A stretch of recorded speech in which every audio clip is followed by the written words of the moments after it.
మన ఇంట్లో ఉండేటటువంటి ల్యాప్టాప్ ఆర్ డెస్క్టాప్ నుండి కానీ మన మొబైల్ నుండి కానీ సో జస్ట్ మనం ఏదైనా ఒక యూట్యూబ్ వీడియో ఓపెన్ చేసినా లేకపోతే గూగుల్లో ఏదైనా సెర్చ్ చేసినా అది మనకి ఎలా ఓపెన్ అవుతోంది. ఓకే, సో ఎలా ఓపెన్ అవుతోంది అంటే మనందరి సమాధానం ఇంటర్నెట్ కదా.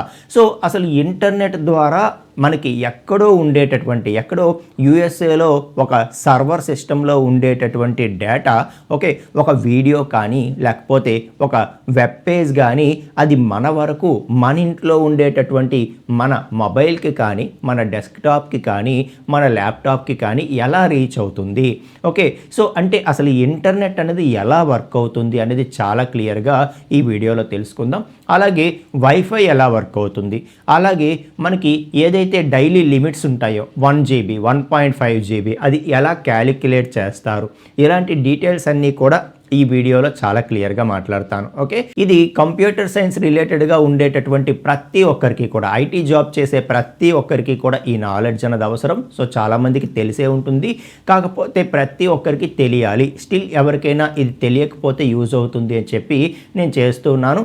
అలాగే నార్మల్ పీపుల్కి కూడా వాళ్ళు ఇంటర్నెట్ యూజ్ చేస్తున్నారంటే అసలు ఇంటర్నెట్ అంటే ఏంటి, అది ఎలా వర్క్ అవుతుంది, అలాగే సో వాళ్ళ డైలీ లిమిట్స్ ఎలా క్యాలిక్యులేట్ చేస్తారు అన్నది కూడా తెలియాలి. ఓకే, సో కాబట్టి సో ఈ వీడియోలో చాలా ఇన్ డీటెయిల్డ్గా మనం దాని గురించి తెలుసుకుందాం. ఫ్రెండ్స్, అసలు ఫస్ట్ ఇంటర్నెట్ అంటే ఏంటి అనేది మాట్లాడదాం. సో ఇంటర్నెట్ అంటే నెట్వర్క్ ఆఫ్ నెట్వర్క్స్ అని చెప్పి చెప్పవచ్చు. అంటే వరల్డ్లో ఉండేటటువంటి ప్రతి కంప్యూటర్ని కూడా కనెక్ట్ చేసేటటువంటి ఒక నెట్వర్క్నే మనం ఇంటర్నెట్ అంటూ ఉంటాం అన్నమాట. ఓకే, సో అంటే ఇక్కడ కంప్యూటర్ అంటే కేవలం మన డెస్క్టాప్ కంప్యూటర్ అని కాదు, ఏ డివైస్ అయినా. ఓకే, సో డెస్క్టాప్ కావచ్చు, లేకపోతే ల్యాప్టాప్ కావచ్చు, మన మొబైల్ కావచ్చు, ఏదైనా కానీ. ఓకే, సో ఇవన్నీ కూడా వీటన్నిటిని వరల్డ్లో ఉండే ఎలాంటి ప్రతి డివైస్ని కూడా కనెక్ట్ చేస్తూ ఒక నెట్వర్క్ అనేది ఏదైతే ఉంటుందో దాన్ని మనం ఇంటర్నెట్ అంటాం.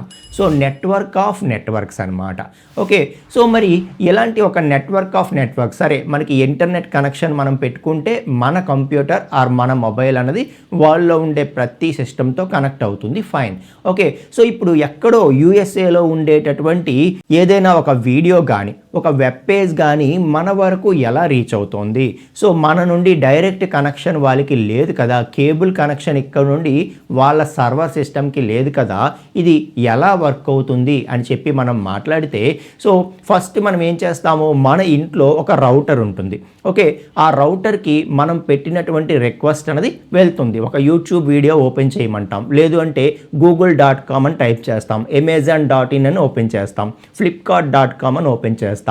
ఓపెన్ చేయగానే ఆ రిక్వెస్ట్ ఎవరికి వెళ్తుంది, మన ఇంట్లో ఉండేటటువంటి రౌటర్కి వెళ్తుందనమాట. ఓకే, సో మన కంప్యూటర్ ఆర్ మన మొబైల్ ఏదైతే ఉందో, ఓకే, సో మన కంప్యూటర్ కావచ్చు, మన మొబైల్ డివైస్ కావచ్చు, సో వీటి నుండి మన రిక్వెస్ట్ అనేది ఎవరికి వెళ్తుంది, సో మన ఇంట్లో ఉండేటటువంటి రౌటర్కి ఆ రిక్వెస్ట్ అనేది వెళ్తుంది. సో రౌటర్కి ఆ రిక్వెస్ట్ అనేది వెళ్ళగానే రౌటర్ అనేది ఏం చేస్తుందంటే, సో మనం ఏదో ఒక కనెక్షన్ పెట్టుకుంటే వాళ్ళు కదా వచ్చి రౌటర్ ఇచ్చారు. For example so Airtel connection పెట్టుకుంటే ఎయిర్టెల్ రౌటర్ ఉంటుంది మన దగ్గర, ఎయిర్టెల్ కంపాటబుల్ కనెక్షన్కి వాళ్ళ రౌటర్ తెచ్చి ఫిక్స్ చేస్తారు. జియో అయితే వాళ్ళ రౌటర్, లేదు అంటే సో మనకి ఏసీటీ అయితే వాళ్ళ రౌటర్, మొత్తానికి రౌటర్ ఉంటుంది కదా.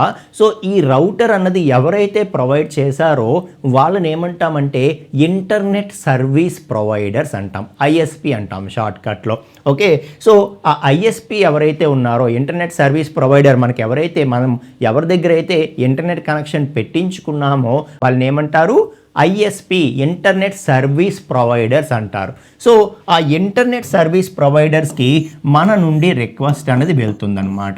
ఓకే, సో మన మొబైల్ నుండి కానీ మన కంప్యూటర్ నుండి కానీ మనం నెట్ కనెక్ట్ చేసుకుంటాం. మనం నెట్ ఎలా కనెక్ట్ చేసుకుంటాము, మన ఇంట్లో ఒక రౌటర్ ఉంటుంది, ఆ రౌటర్కి కనెక్ట్ అయ్యి మనం కనెక్ట్ చేసుకుంటాం. ఓకే, సో త్రూ కేబుల్ కావచ్చు, వైఫై కావచ్చు, మనం కనెక్ట్ చేసుకుంటే ఇంకా వెంటనే మనం ఏ వెబ్సైట్ ఓపెన్ చేసినా ఏ వీడియో ఓపెన్ చేసినా వెంటనే ఆ రిక్వెస్ట్ అనేది మన ఇంట్లో ఉండే రౌటర్కి వెళ్తుంది. రౌటర్ నుండి డైరెక్ట్గా ఐఎస్పికి వెళ్తుంది.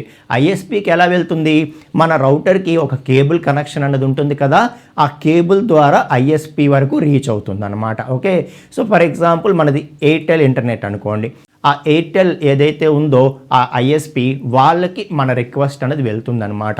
సో వాళ్ళు ఏం చేస్తారంటే అక్కడ నుండి అండర్ సీ కేబుల్స్ ద్వారా వాళ్ళకి కనెక్షన్స్ అనేవి ఉంటాయి ఐఎస్పీస్కి. సో అండర్ సీ కేబుల్స్ ద్వారా వాళ్ళు ఏం చేస్తారు, ఈ ఐఎస్పీస్ ఏం చేస్తారంటే so through under see cables ద్వారా ఓకే, సో మనకి సముద్రం అడుగున కేబులింగ్ సిస్టమ్ అనేది ఉంటుంది. ఆ అండర్ సీ కేబులింగ్ ద్వారా మన రిక్వెస్ట్ అన్నది ఓకే, సో ఎక్కడికైతే వెళ్ళాలో ఆ సర్వర్ ఎక్కడైతే ఉందో గూగుల్ సర్వర్, లేకపోతే YouTube server, Amazon server, Flipkart server, ఆ సర్వర్కి రిక్వెస్ట్ అనేది త్రూ సీ కేబుల్స్ ద్వారా అండర్ సీ కేబుల్స్ ద్వారా వాళ్ళు పంపిస్తారు. సో పంపిస్తే ఆ సర్వర్ ఎక్కడైతే ఉందో సర్వర్కి రిక్వెస్ట్ అనేది వెళ్తుంది.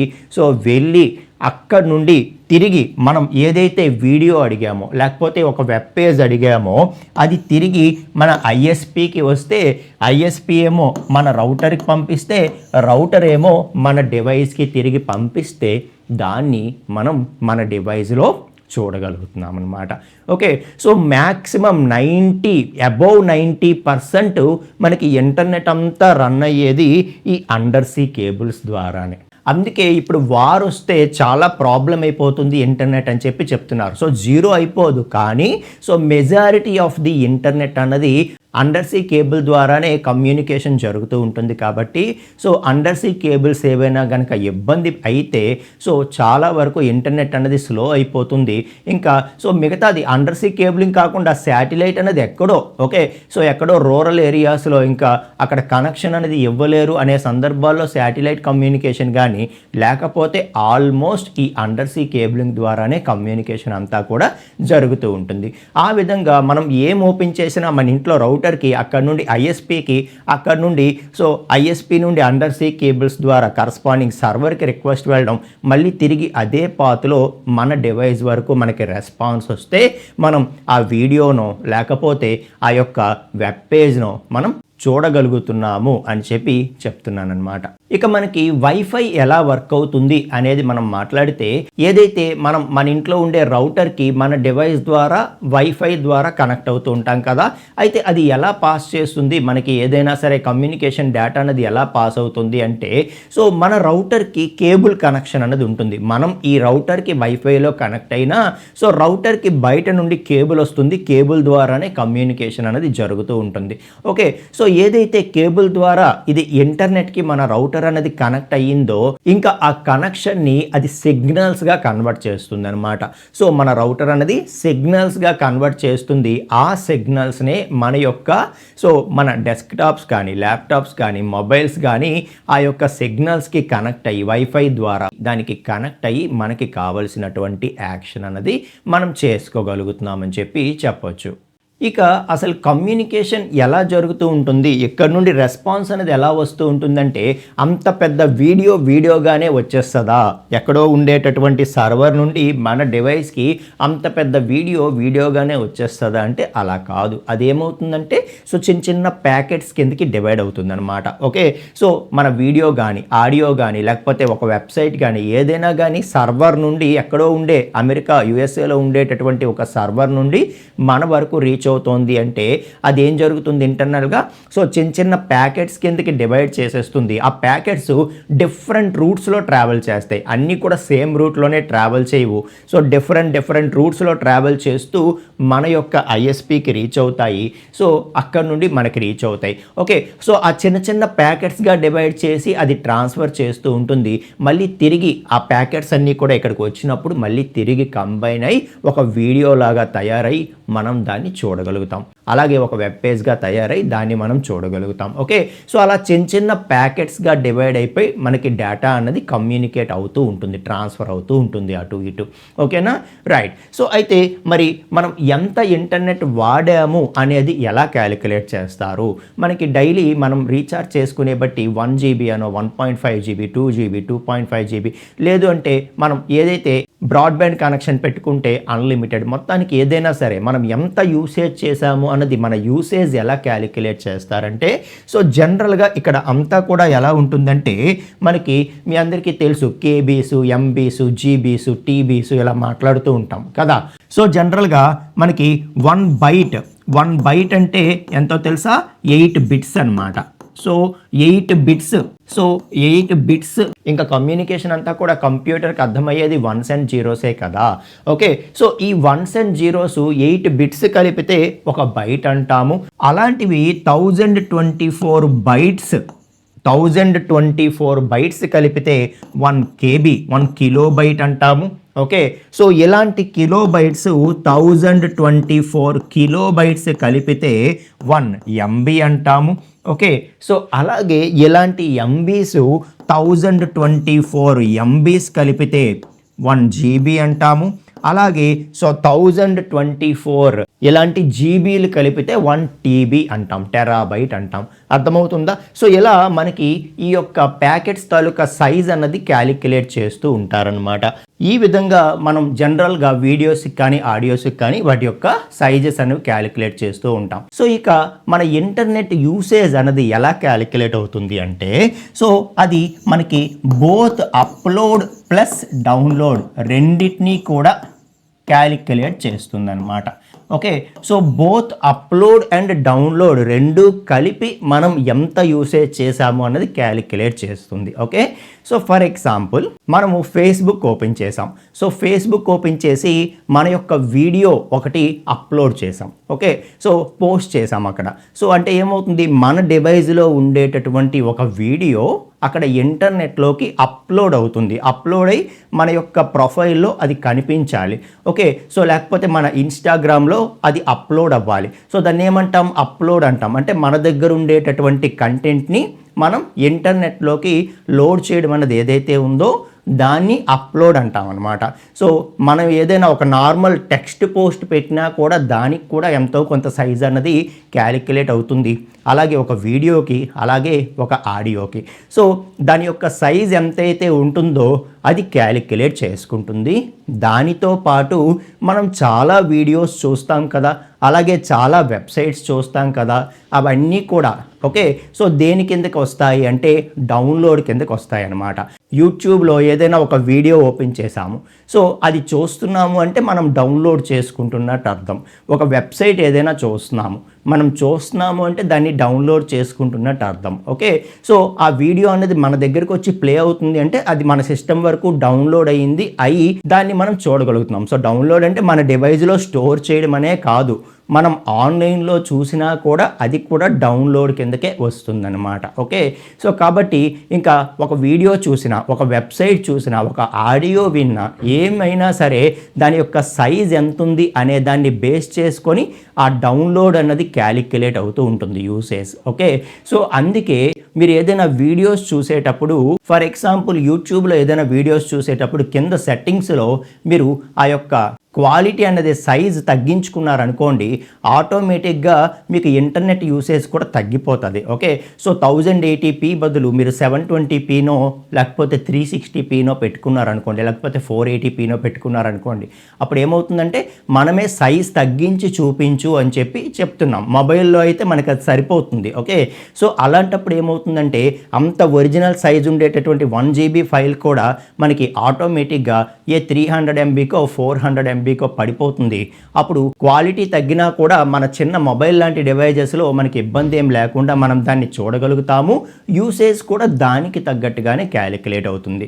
సో మనం మొబైల్లో చూసినా కూడా ఇంకా హై క్వాలిటీ సెలెక్ట్ చేసుకున్నామంటే ఒక్క వీడియో చూసేటప్పటికి మనకి ఇచ్చినటువంటి ఆ 1 GB కూడా జనరల్గా అయిపోతూ ఉంటుందన్నమాట. మీకు అర్థమవుతుందా? సో ఏదైతే ఒక వీడియో చూస్తున్నామో, ఒక ఆడియో వింటున్నామో, లేకపోతే ఒక వెబ్సైట్ చూస్తున్నామో, ఏదైనా ప్రతిదానికి ఒక సైజ్ అన్నది ఉంటుంది. మనం దాన్ని చూస్తున్నాము అంటే డౌన్లోడ్ చేస్తున్నట్టు అర్థం. సో అది ఎంత మనం యూజ్ చేసాము అన్నది డౌన్లోడ్ యూసేజ్ కిందకి వస్తుంది.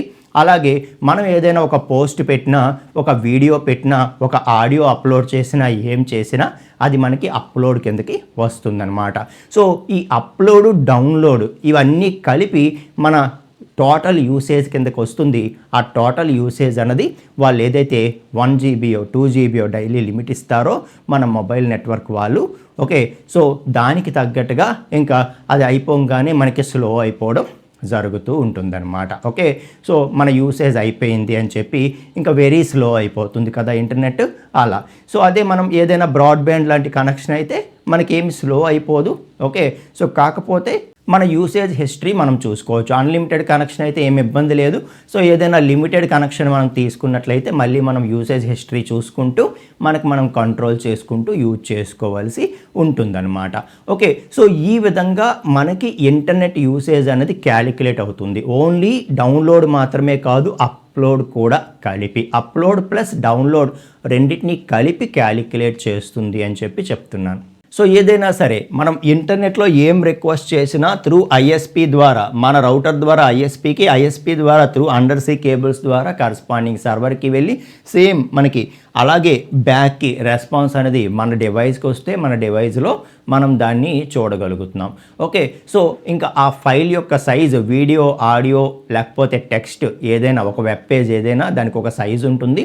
అది ఎంతైతే ఏదైతే చూస్తున్నామో దాని ప్రకారం దాని యొక్క యూసేజ్ అన్నది మనకి క్యాలిక్యులేట్ అవుతూ కరస్పాండింగ్లీ ఇది మీ యూసేజ్ అని చెప్తారు. హై క్వాలిటీ వీడియో ఒక్కటి చూసినా కూడా ఇంకా మన యూసేజ్ ఆల్మోస్ట్ 70% రీచ్ అయిపోయామని మన మొబైల్ నెట్వర్క్ వాళ్ళు మనకి మెసేజ్ చేసేస్తూ ఉంటారనమాట.